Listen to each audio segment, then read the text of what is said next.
ओम शांति। आज 22 अगस्त 2020 की साकार मुरली। पहले सुनते हैं मुरली के कुछ मुख्य पॉइंट्स। आज बाबा ने कहा, आजकल कहते हैं विश्व में शांति कैसे हो। कोई ने राय दी तो उनको इनाम मिलता रहता है। अब वो शांति की स्थापना तो कर न सके। शांति है कहाँ, झूठी प्राइज देते रहते हैं। अब तुम जानते हो विश्व में शांति तो होती है लड़ाई के बाद। यह लड़ाई तो कोई भी समय लग सकती है, ऐसी तैयारी है। सिर्फ तुम बच्चों की ही देरी है। फिर आगे बाबा ने कहा, अभी तुमको ईश्वरीय मत पर चलना चाहिए। बाप कहते हैं 63 जन्म तुमने विषय सागर में गोते खाए हैं। बाबा ने कहा, शेरनी के दूध के लिए सोने का बर्तन चाहिए। यह ज्ञान तो है परम पिता परमात्मा का। इसको धारण करने के लिए भी सोने का बर्तन चाहिए, पवित्र चाहिए, तब धारणा हो। अब मुरली सुनते हैं विस्तार से। मीठे बच्चे, बाप को तुम बच्चे ही प्यारे हो। बाप तुम्हें ही सुधारने के लिए श्रीमत देते हैं। सदा ईश्वरीय मत पर चल, स्वयं को पवित्र बनाओ। आज का प्रश्न है, विश्व में शांति की स्थापना कब और किस विधि से होती है। उत्तर है, तुम जानते हो विश्व में शांति तो महाभारत लड़ाई के बाद ही होती है, लेकिन उसके लिए तुम्हें पहले से ही तैयार होना है। अपनी कर्मातीत अवस्था बनाने की मेहनत करनी है। सृष्टि के आदि मध्य अंत का ज्ञान सिमरण कर बाप की याद से संपूर्ण पावन बनना है, तब इस सृष्टि का परिवर्तन होगा। आज का गीत है, आज अंधेरे में है इंसान। ओम शांति। यह गीत है भक्ति मार्ग का गाया हुआ।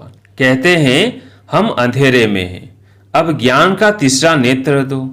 ज्ञान मांगते हैं ज्ञान सागर से, बाकी है अज्ञान। कहा जाता है कलयुग में सब अज्ञान की आसुरी नींद में सोए हुए कुंभकर्ण है। बाप कहते हैं ज्ञान तो बहुत ही सिंपल है। भक्ति मार्ग में कितने वेद शास्त्र आदि पढ़ते हैं, हठ योग करते हैं, गुरु आदि करते हैं। अब उन सब को छोड़ना पड़ता है, क्योंकि वो कभी राजयोग सिखला न सके। बाप ही तो राजाई देंगे, मनुष्य को दे न सके। परंतु उसके लिए ही सन्यासी कहते हैं काग बिष्ठा समान सुख है, क्योंकि खुद घर बार छोड़ भागते हैं। यह ज्ञान सिवाय ज्ञान सागर बाप के और कोई दे न सके। यह राजयोग भगवान ही सिखलाते हैं, मनुष्य को पावन बना न सके। पतित पावन एक ही बाप है। मनुष्य भक्ति मार्ग में कितना फंसे हुए हैं। जन्म जन्मांतर से भक्ति करते आए हैं, स्नान करने जाते हैं। ऐसे भी नहीं सिर्फ गंगा में स्नान करते हैं। जहां भी पानी का तालाब आदि देखेंगे तो उसको भी पतित पावन समझते हैं। यहाँ भी गौमुख है, झरने से पानी आता है। जैसे कुएं में पानी आता है तो उनको पतित पावनी गंगा थोड़े ही कहेंगे। मनुष्य समझते हैं यह भी तीर्थ है। बहुत मनुष्य भावना से वहां जाकर स्नान आदि करते हैं। तुम बच्चों को अभी ज्ञान मिला है, तुम बतलाते हो तो भी मानते नहीं। अपना दे अहंकार बहुत है। हम इतने शास्त्र पढ़े हैं। बाप कहते हैं यह पढ़ा हुआ सब भूलो। अब इन सब बातों का मनुष्यों को कैसे पता पड़े। इसलिए बाबा कहते हैं ऐसी ऐसी पॉइंट्स लिख कर एरोप्लेन द्वारा गिराओ। जैसे आजकल कहते हैं विश्व में शांति कैसे हो। कोई ने राय दी तो उनको इनाम मिलता रहता है। अब वो शांति की स्थापना तो कर न सके। शांति है कहाँ, झूठी प्राइज देते रहते हैं। अब तुम जानते हो विश्व में शांति तो होती है लड़ाई के बाद। यह लड़ाई तो कोई भी समय लग सकती है, ऐसी तैयारी है। सिर्फ तुम बच्चों की ही देरी है। जब तुम बच्चे कर्मातीत अवस्था को पाओ, इसमें ही मेहनत है। बाप कहते हैं मामे कम याद करो और गृहस्थ व्यवहार में रहते कमल फूल समान पवित्र बनो। और सृष्टि के आदि मध्य अंत का ज्ञान सिमरन करते रहो। तुम लिख भी सकते हो, ड्रामा अनुसार कल्प पहले मुआफिक विश्व में शांति स्थापन हो जाएगी। तुम यह भी समझा सकते हो कि विश्व में शांति तो सतयुग में ही होती है, यहाँ जरूर अशांति रहेगी। परंतु कई हैं जो तुम्हारी बातों पर विश्वास नहीं करते, क्योंकि उनको स्वर्ग में आना ही नहीं है, तो श्रीमत पर चलेंगे नहीं। यहाँ भी बहुत है जो श्रीमत पर पवित्र रह नहीं सकते। ऊंच ऊंच भगवान की तुमको मत मिलती है। कोई की चलन अच्छी नहीं होती है तो कहते हैं ना, तुमको ईश्वर अच्छी मत दे, अभी तुमको ईश्वरीय मत पर चलना चाहिए। बाप कहते हैं 63 जन्म तुमने विषय सागर में गोते खाए हैं। बच्चों से बात करते हैं, बच्चों को ही बाप सुधारेंगे ना, सारी दुनिया को कैसे सुधारेंगे? बाहर वालों को कहेंगे बच्चों से समझो। बाप बाहर वालों से बात नहीं कर सकते। बाप को बच्चे ही प्यारे लगते हैं। सौतेले बच्चे थोड़े ही लगेंगे। लौकिक बाप भी सपूत बच्चों को धन देते हैं। सब बच्चे समान तो नहीं होंगे। बाप भी कहते हैं जो मेरे बनते हैं उन्हों को ही मैं बरसा देता हूँ। जो मेरे नहीं बनते हैं वो हजम नहीं कर सकेंगे, श्रीमत पर चल नहीं सकेंगे। वो है भगत। बाबा के बहुत देखे हुए हैं। कोई बड़ा सन्यासी आता है तो बहुत उन्हों के फॉलोअर्स होते हैं। फंड अर्थात चंदा इकट्ठा करते हैं, अपनी अपनी ताकत अनुसार फंड से निकालते हैं। यह बाप तो ऐसे नहीं कहेंगे फंड से इकट्ठा करो। यहाँ बाप तो ऐसे नहीं कहेंगे फंड से इकट्ठा करो। नहीं, यहाँ तो जो बीज बोएंगे 21 जन्म उसका फल पाएंगे। मनुष्य दान करते हैं तो समझते हैं ईश्वर अर्थ हम करते हैं। ईश्वर समर्पणम कहते हैं, वह तो कहेंगे कृष्ण समर्पणम। कृष्ण का नाम क्यों लेते हैं? क्योंकि गीता का भगवान समझते हैं। श्री राधे अर्पणम कभी नहीं कहेंगे। ईश्वर या कृष्ण अर्पणम कहते हैं। जानते हैं फल देने वाला ईश्वर ही है। कोई साहूकार के घर में जन्म लेते हैं तो कहते हैं ना, आगे जन्म में बहुत दान पुण्य किए हैं तब ये बना है।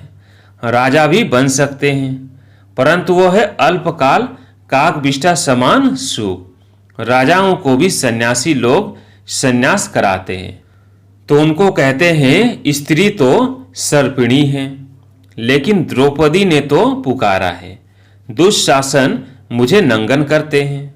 अब भी अबलाएं कितना पुकारती हैं, हमारी लाज रखो।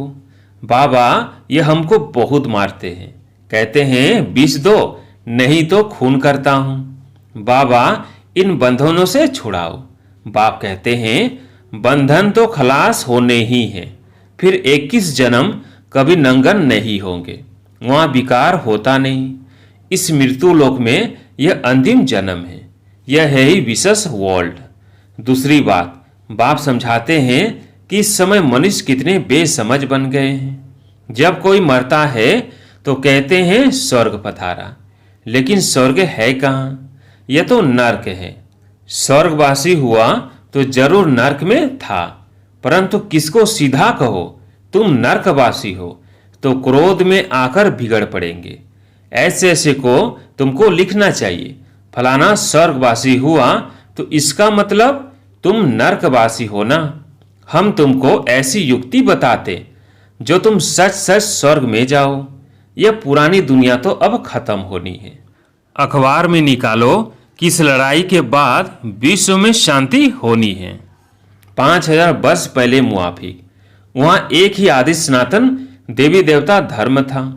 वो लोग फिर कहते वहां भी कंस जरासंधि आदि असुर थे। त्रेता में रावण था, अब उनसे माथा कौन मारे? ज्ञान और भक्ति में रात दिन का फर्क है। इतनी सहज बात भी मुश्किल किसकी बुद्धि में बैठती है? तो ऐसे ऐसे स्लोगन्स बनाने चाहिए। इस लड़ाई के बाद विश्व में शांति होनी है ड्रामा अनुसार। कल्प कल्प विश्व में शांति होती है, फिर कलयुग अंत में अशांति होती है।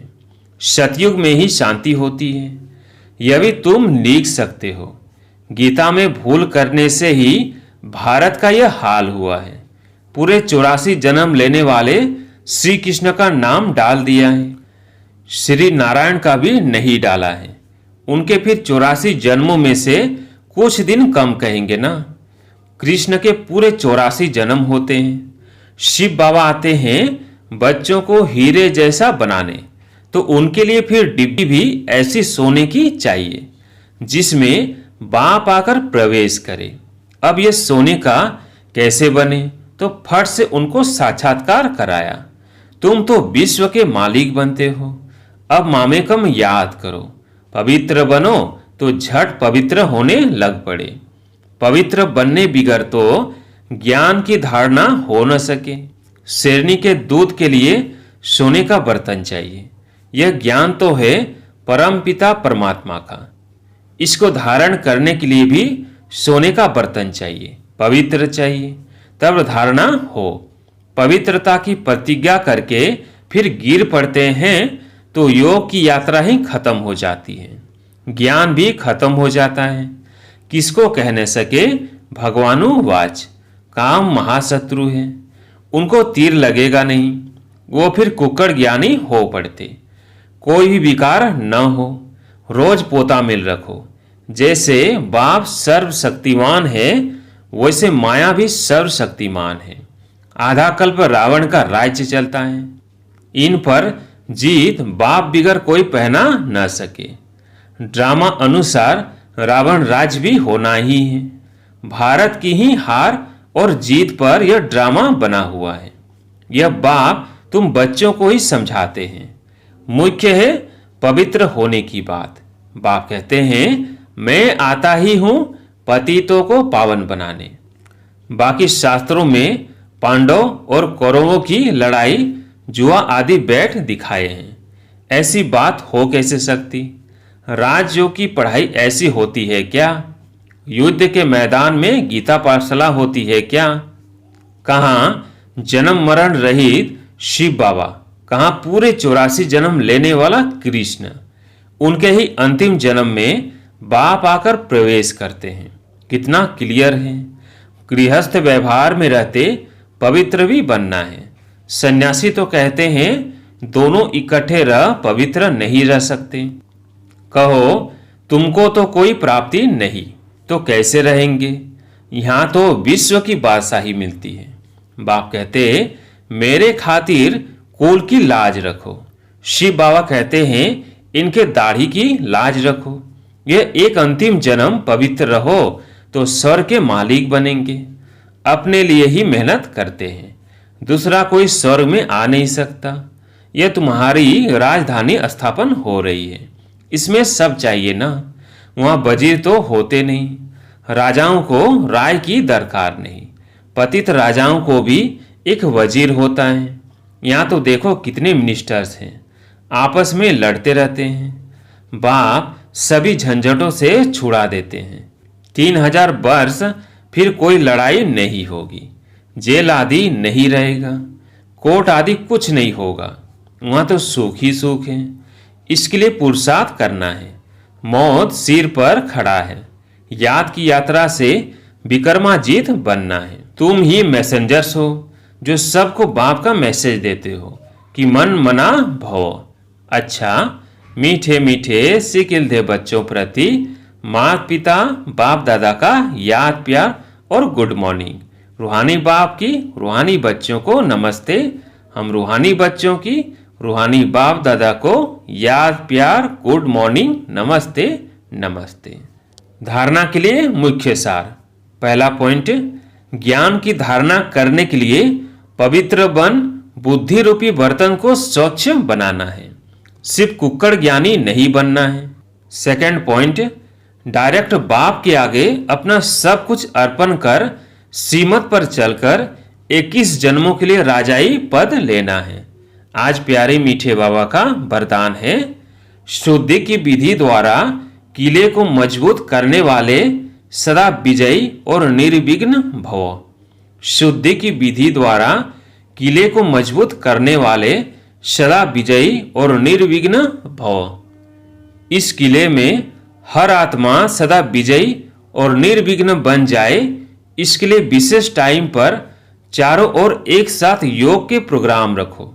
फिर कोई भी इस तार को काट नहीं सकेगा, क्योंकि जितना सेवा बढ़ाते जाएंगे उतना माया अपना बनाने की कोशिश भी करेगी। इसलिए जैसे कोई भी कार्य शुरू करते समय शुद्धि की विधियां अपनाते हो, ऐसे संगठित रूप में आप सर्वश्रेष्ठ आत्माओं का एक ही शुद्ध संकल्प हो, विजयी। यह है शुद्धि की विधि, जिससे किला मजबूत हो जाएगा। आज का स्लोगन है, युक्ति युक्त का यथार्थ सेवा का प्रत्यक्ष फल है खुशी। अच्छा, ओम शांति।